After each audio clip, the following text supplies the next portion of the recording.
It's your boy Karan Lee, also known as Quranic the MC, and I'm here with King Khalik. Peace and blessings indeed. This segment is called The Town's Criers, and we're going to get into a deep dive interview, and we're going to dive into it. How you feeling today, King Khalik? Oh man, I'm blessed, Alhamdulillah. Is there anything you want to say before we start? Yes, I'd like to begin with this. Hear ye, niggas and gents, cockazoids to avoid the noid, cornball and simps, faggotrons with the magical wands, with the glittery heels and big lips, thug princesses on Section 8. Make no mistake, Donald Trump with his big beautiful bill is all in your face, and he cutting all type of shit and his hand didn't even shake. And here you is looking at a king with a bitter beer face. My man, my thugger, coming home from prison, knocking on your door with baby making hips, waking up mad at you and the world because it wasn't your lips he wanted to kiss. And 2 weeks later, you go to the hospital. You're like, doctor, what the hell is this? My pussy lips and swole up like baby fists. He look at you, he look at the nurse. He look at you, he look at the nurse. With a glitch. He says, write her down on the blacklist. We have another victim the devil just kissed. Hear ye, niggas.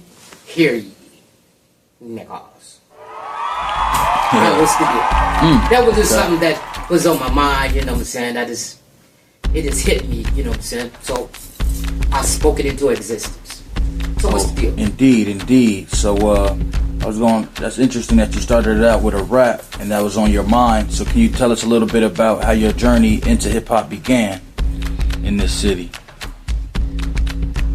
This city has broken my heart.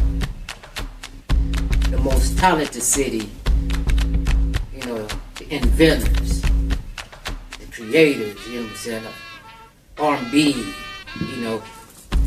I would say Ohio is probably the nucleus of funk. So this is how the music scene was like when you first started? Yeah, it was Slave, Ohio Players, Heat Wave,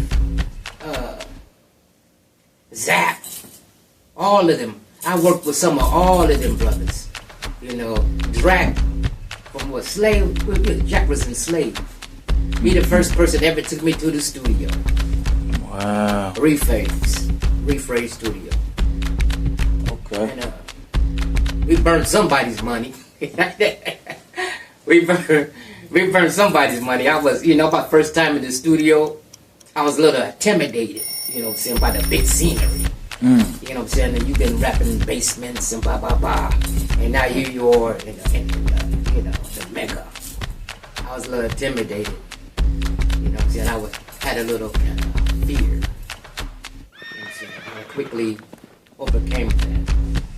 Yeah, but, Ohio is a lot of more. I think some of the most talented people is right here in Dayton. Okay. And I had the pleasure to work with many of them, if not all of them. The most talented, the savants. So what were some of your earliest struggles trying to break out locally, and what was your biggest influences in those years when you were, starting out? My biggest struggle was these hate niggas, these clique niggas, you know what I'm saying? Everybody can't shine at the same time if you don't carry your own light. Did you have anybody particularly that influenced you, whether it be some peers or people from generations before you? Who I really got my influence from is my brother 6'2" Slim, but he was called Chili Chill back then. We was break dancers, and we was the best in the city. We didn't beat it. We beat every, we won every contest. It was a beautiful time. So would you say that being from Dayton shaped your musical sound and your style? Of course. You know what I'm saying? I never looked at nowhere else for nothing, for no influence, because to me, all they were was competitors, my competition. Okay, and for those that don't know, you also did a lot of early work with my father, who was Ras Kassai at the time. How did y'all first connect and meet, and what made y'all collaborations work so well during that time? Well, I went to school with your father. You know, you know, Kassai, yeah, that's my brother. You know, Kassai, that boy. Yeah, but we started off, you know, breakdancing. At first, you know, Chili Chill 6'2", he took a liking to him. I was like, well, that nigga can't dance. You know what I'm saying? He couldn't dance, but he took a liking to him. I was like, what's his use? Yeah. You know what I'm saying? But he had a good look, you know, he had charisma, you know, and he had his own little style. I just couldn't see it at that time because I was, you know, competitive. Whatever your best trait is, if I can see it, learn it, then I will be it and beat you with your own style. So do you remember like the first performance that y'all did together, or the first track that y'all did? And what was that like when y'all finally started clicking and making music together?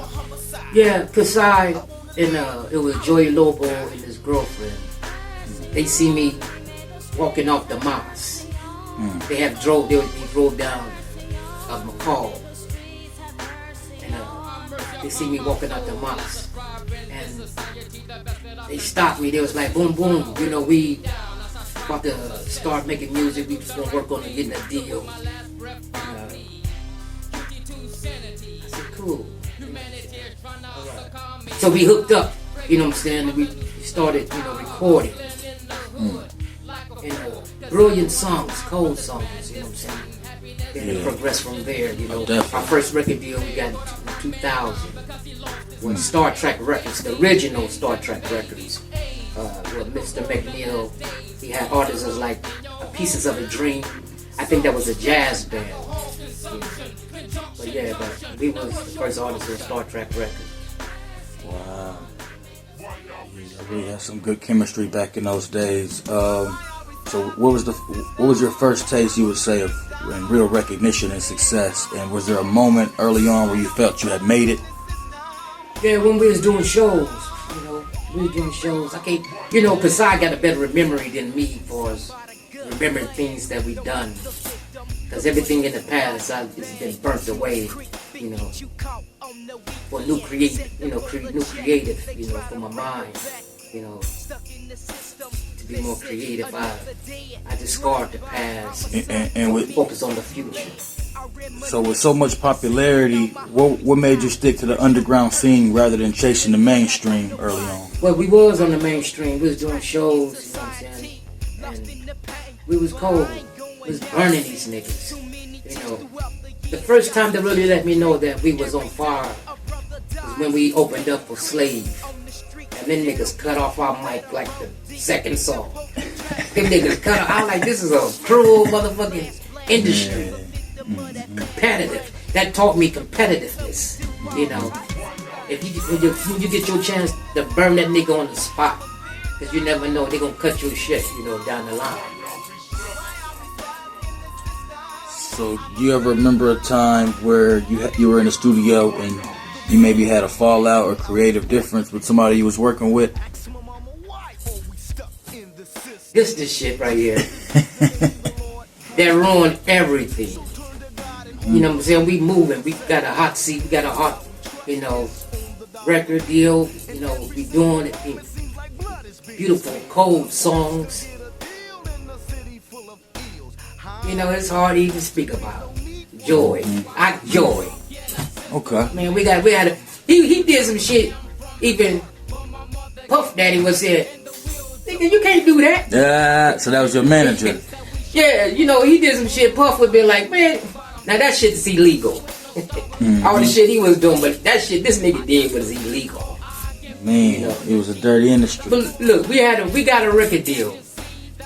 And we didn't even know till 6 months later. But we've been in the studio working on our album.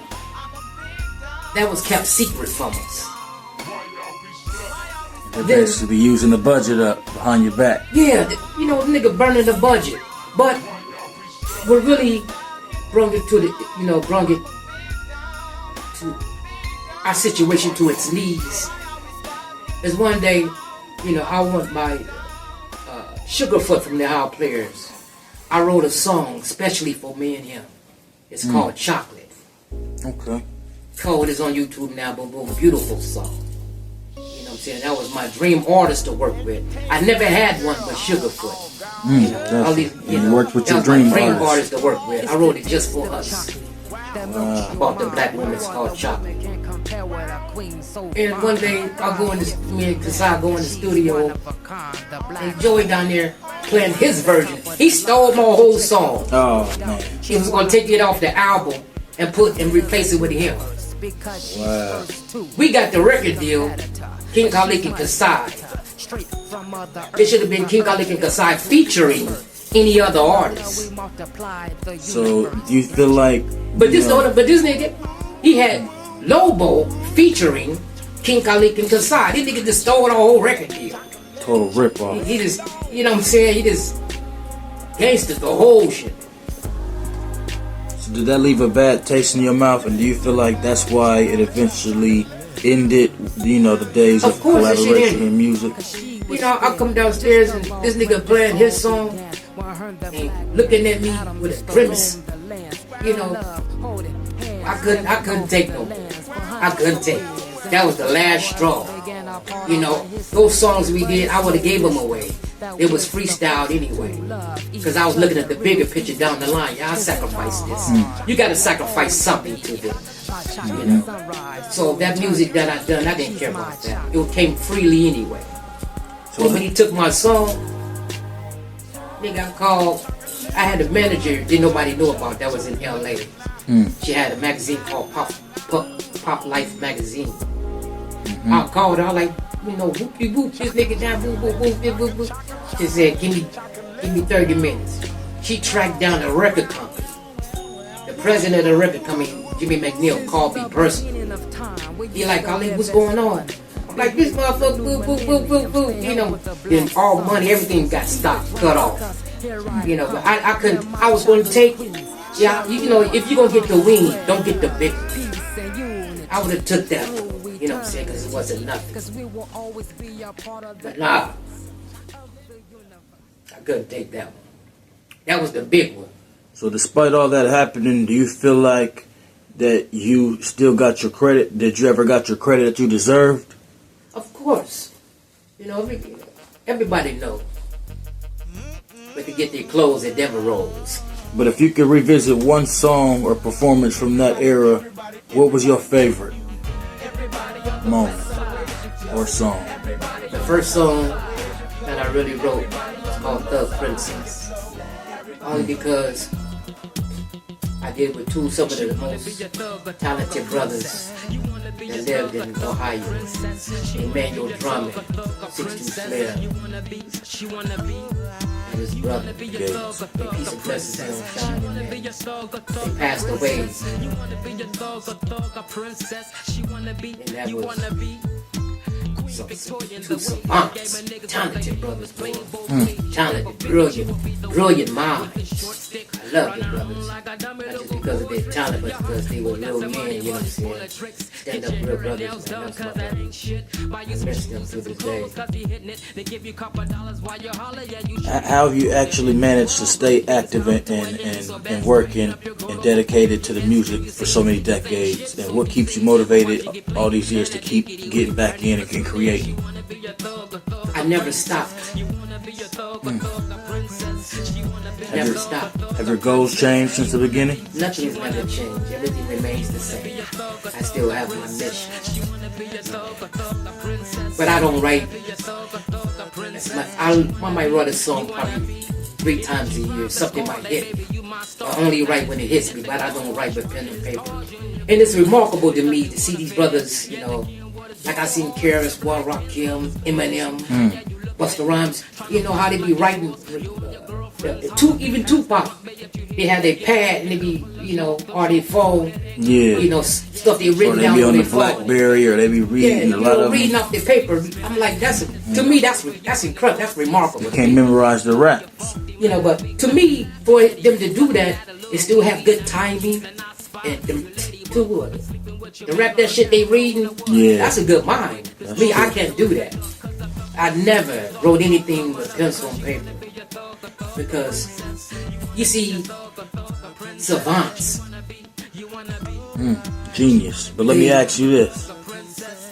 Since you first started to now, how do you feel like your music or your style has evolved or changed? Listen to it.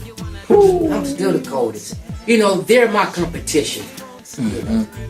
Not these niggas with Those industry guys. slobbery mouths. You don't know what the fuck they talking about. I'm like, mumble rap. I talked to a young raps. boy and I was, buying some clothes.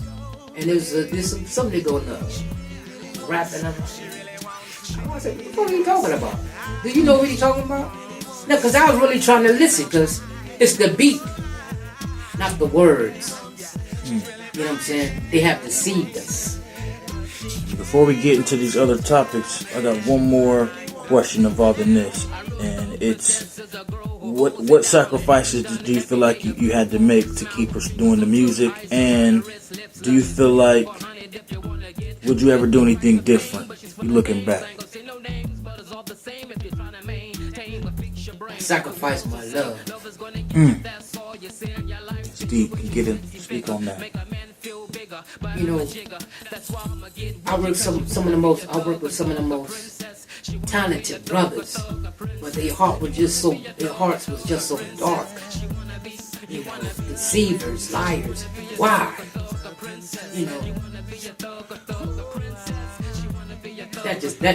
That hurt the most, man. Brilliant minds, but they're so corrupted into, That's what. Yeah, That's what hurts. Your own brothers deceive you, lying in your face. Yeah, brother, I'm gonna do a show and bring whatever you need. Boom, boom. You gonna be the second act to come home. I'm here.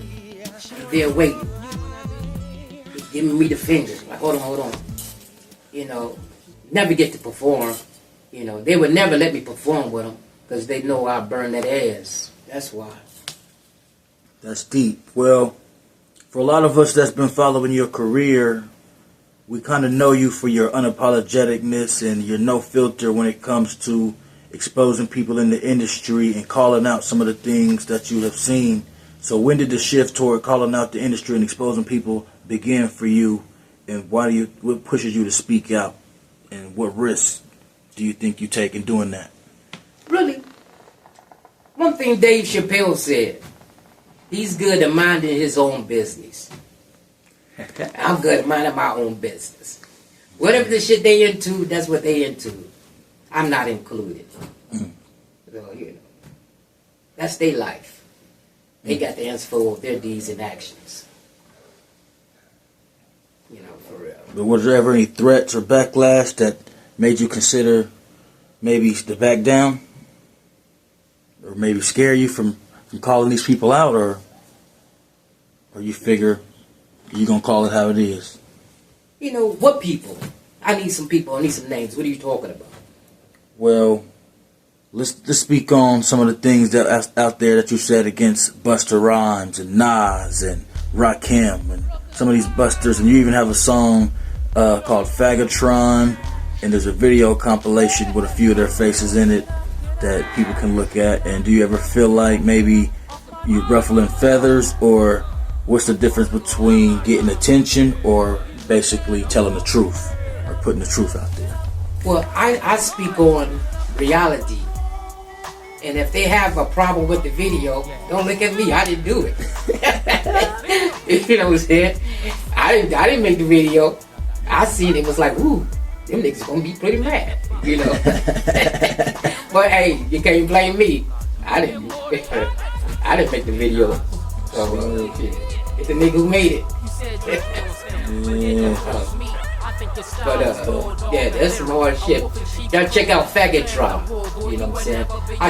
I wrote that song 12 years ago before all this shit that popped out the closet. All these niggas' bones falling out on the floor. You know, I've been on that. Have any celebrities ever reached out to agree with you or work with you? You know, I met Rakim. I think it was Cincinnati or Columbus, but they did a show. It was Kumo D was walking off the stage, and they go, he flat. You know what I'm saying? Just Houdini, I think they was performing, and Rakim was walking through the crowd. Cool brother, real spiritual brother. I love that brother. And shout out Rakim with God MC. He walked up to me. You know, I seen him. We kind of met head to head, and he said he never seen me before in his life. Likewise, and he looked at me. He said, "I'm about to start a record label." And my head dropped. I'm like, damn. Because I battled him on YouTube. I dropped 16 bars, you know, on Rakim, Kers, One, LL Cool J, Busta Rhymes, Nas. I think I need Busta Rhymes to help you. I'ma turn up the pressure. Who's that chubby nigga? Rick Ross. Yeah. That is called the Plagiarist. Plagiarist. You had dissed them, and so what did you tell? Did he know about that, or did you tell him about that? You seen him? I said, yeah, I told him. I said, you know, Rakim, he said to me, he's about to start a record label. You know what I'm saying? And I was like, damn, I was connected. But I had to be honest with my brother. I could never lie to him.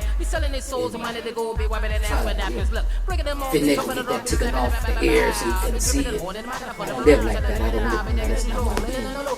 But I told him the truth. And what made me feel so good, he said, okay, I'm going to get at you. You know, but the real reason why, because I felt that we can save hip hop, the real hip hop. Like when KRS came out against MC Shan, you know what I'm saying? They put hip hop on another platform. You know what I'm saying? They brought it to life. I gotta get that to my brother KRS. I think he's the real gangster rapper. You know what I'm saying? I think he, and I looked up Ice-T. He dropped a song. He came out in '83. But I think KRS won. I knew a crack dealer by the name of Peter. Had to buck him down with a 9mm. When he dropped that verse, that set it off right there. I think he's the real originator of gangsta rap. So what's one thing about the music industry that you wish every young artist understood? These niggas ain't playing. It ain't as glamorous as it seems. It's a hard sacrifice. Look what's going on. What's going on? Nigga, your ass or your soul. Both package deal. The righteousness. This is what happened. They tried this before. Back in 87 or 88 when Big Daddy Kane came out. Yeah. If you go listen to when DMX first met Rakim, he explained it a little something. He got them fucking around in Hollywood, I believe. Yeah. And they, you know, you could be the next big chocolate. You know, Barry White. This nigga thought he was the chocolate Barry White. See, but you couldn't outdo what LL done. You couldn't go beyond that. When LL came out, he was still masculine. You know, had the shirt off, you know, bulked up. You know what I'm saying? A real gang, you know, real hip hop.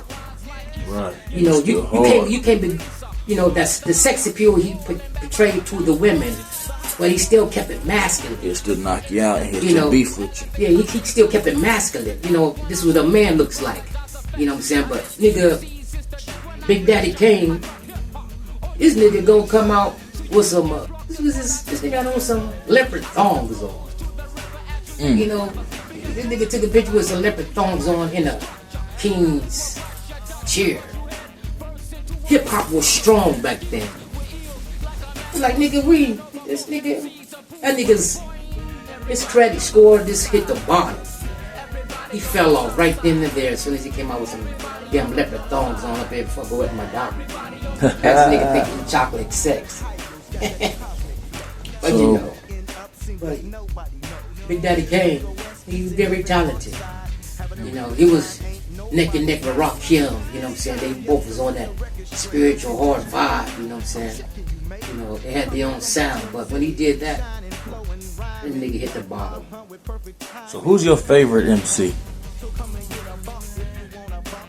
The only people that I ever learned their song, you know, was Rakim, CRIER's one.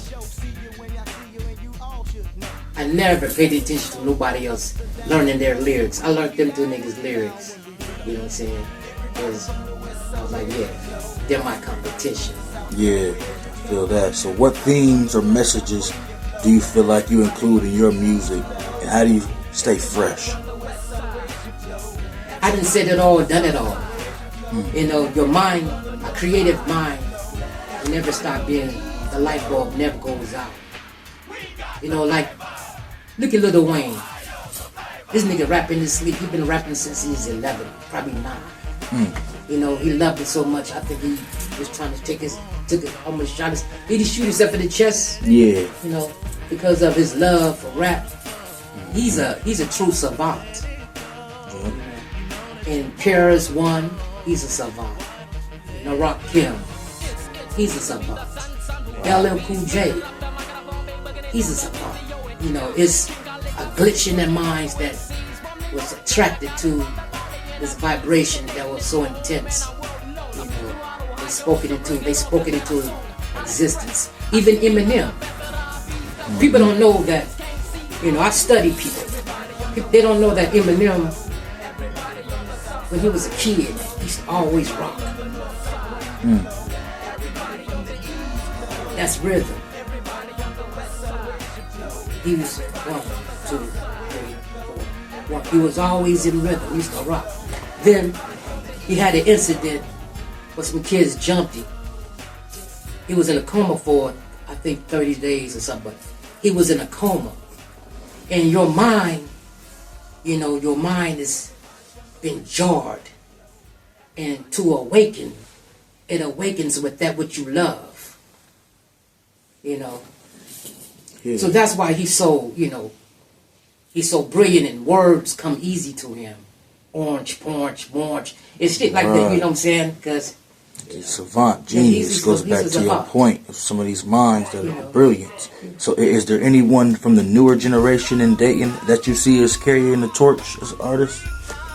Yes, my brother, Karan.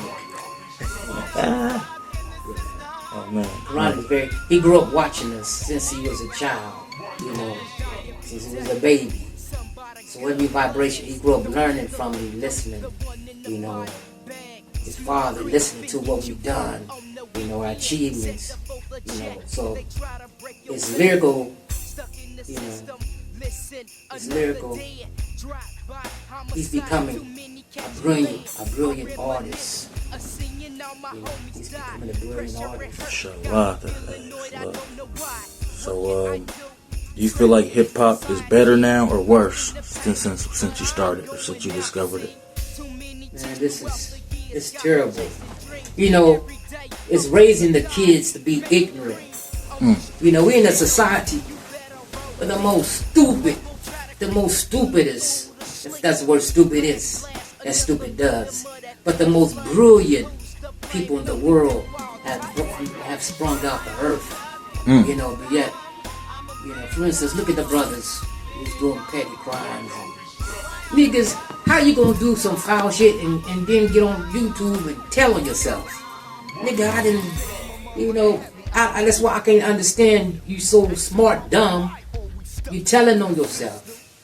You know, welfare fraud. Yeah, I just got $10,000 food stamps. And yet, listen to you. Telling on yourself. You know, they got shit, detectives, they got programs for that. Just for cops, detectives that just watch that shit. you know, your Instagram, Facebook. They watch that shit. And they come knocking on your door and you be like, how y'all gonna turn on me? Bitch, you turned on yourself. So we created a system that's basically They don't have to do their job anymore. We doing it for them. us. Because everybody wanna be, you know, in the spotlight. Are there any stories from your career that you never told? Only the one I did when I met Rock Young. Okay. I don't talk much to these niggas. Do you think you'll ever collab with my father again, or is that chapter closed? It's not me. It's on him. You know what I'm saying? You have to want it just as much as I do. I never stopped. Because you can't stop what you are. I will always be an artist. So the door's open. And you can't stop your mind from creating unless you want it to.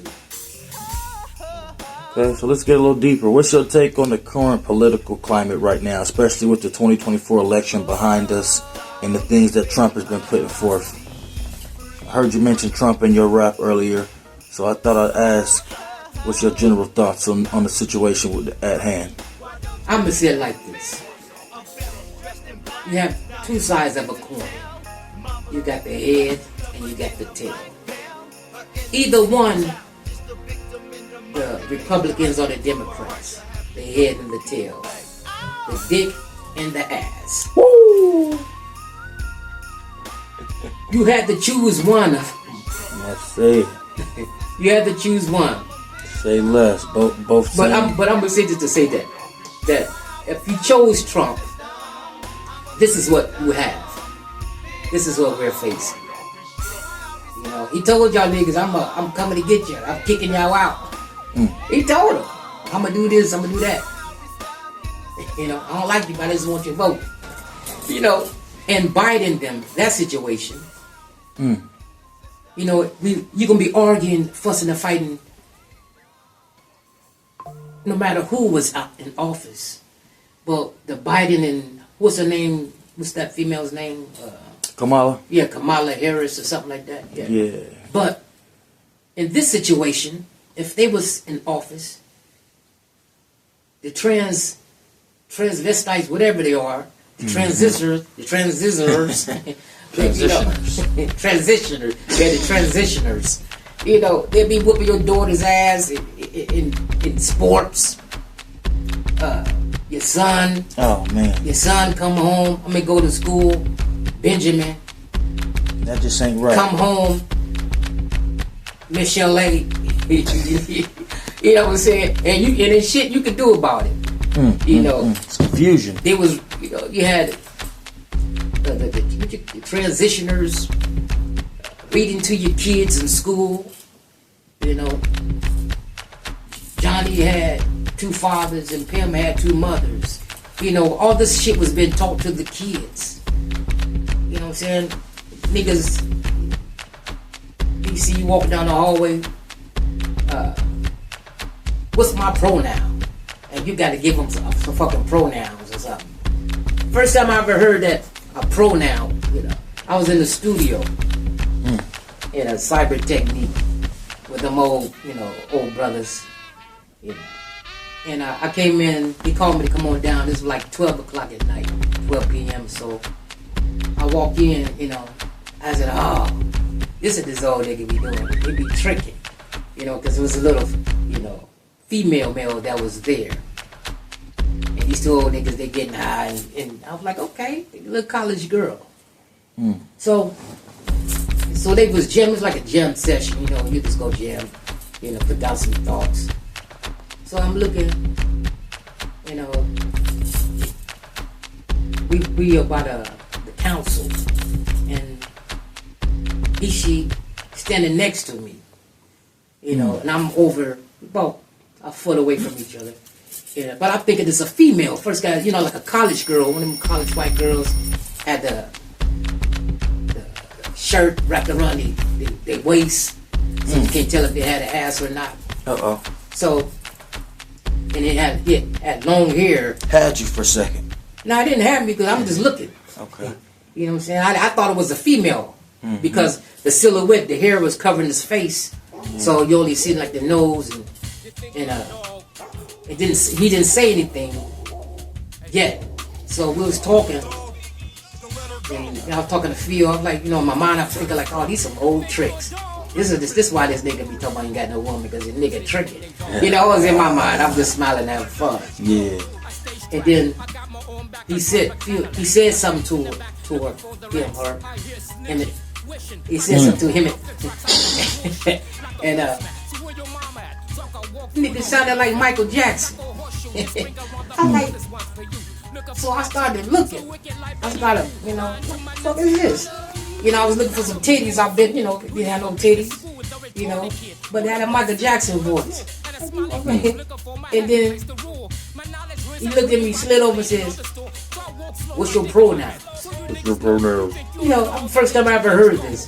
Like, pronouns? What the fuck you talking about? And he gave me like, she, they, some bull like that. And I was like, hee hee. I just couldn't do it.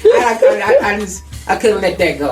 Oh man, that's funny. You know what I'm saying? But that was my first experience with that, some shit like that. That's funny. Okay, but on a more serious note, do you think hip hop has lost its voice when it comes to political activism, or do you think it still has a voice? And do you think like rappers should feel pressure to speak up for things like Black Lives Matter and certain things? Well, they can't. It's a controlled system. See, when Rock Kim KRS One, that's when hip hop was free. You know what I'm saying? Free to speak your mind, your creativity. That was the voice of the streets. That was the educators. Which way we should go and what's happening in the world. That was CNN. You know what I'm saying? But this modern generation is everybody has to sip from the bottle. So would you say that freedom of speech today is a lie? It's dictated. You say what is written down for you to say. And in certain issues you can speak on, certain you can't. You think the younger generation is aware or too distracted? We're the blind because they dumb it down. Hip hop, the music, television is raising the kids. Because your mama's in the mama in the club. You know what I'm saying? Her daughter act just like her, ass out. You know what I'm saying? So this generation, every generation is responsible for the next. And every generation has ruined, the ones to follow.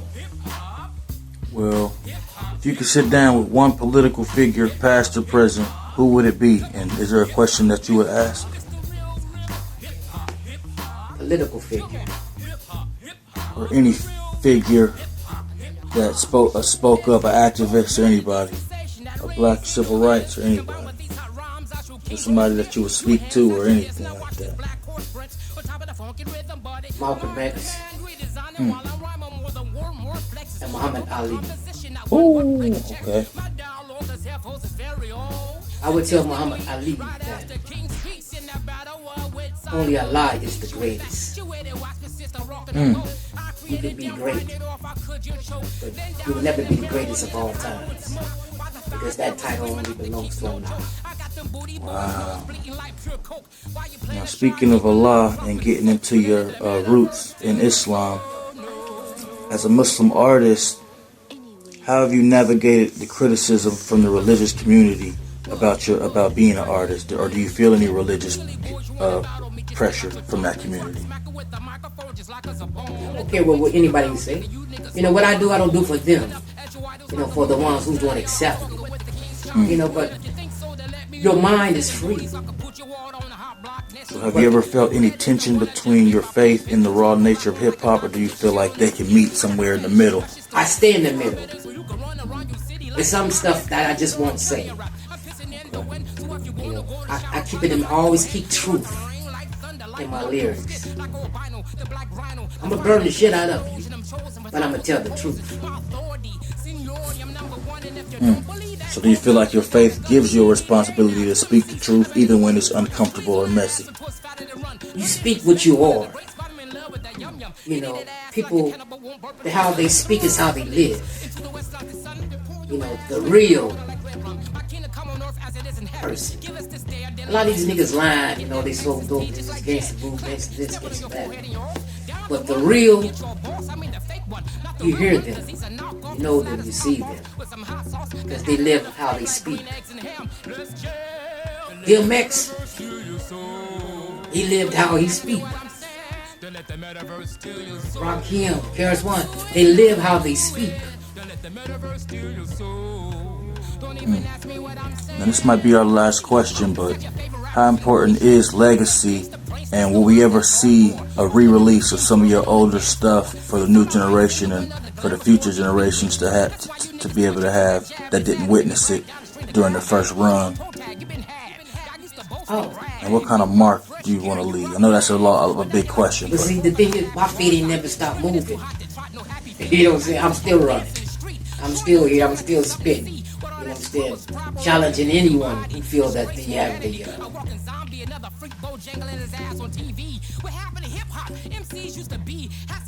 kahunas.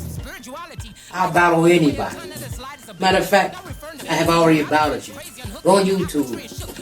If you're worth anything to me as far as in hip-hop, I battled you. If I never said your name, you don't mean nothing to me. You know, I don't value your style or your technique, your delivery.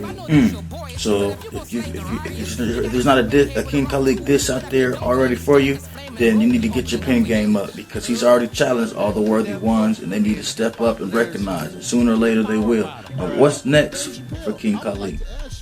For instance, I want to say this. Yeah, I got a big hat. And it's king. Man, why your hat so big? Because you never seen a king with a small crown. For instance, T.I. If he walked in the club, they would say, that's T.I. But if King Khalid walks in the club, they would say, that's King Khalid. Why? Because I wear a crown. You know what I'm saying? So is there anything you want to say last, or any closing remarks? Preparation plus opportunity equals success. I'm already successful. I've already been blessed. It's just something that I love to do, you know, and I can't stop doing it because it's me. I am hip-hop. And I'm a threat to anyone who says I'm not. Speaking into existence. And watch you get dropped. Peace. Peace.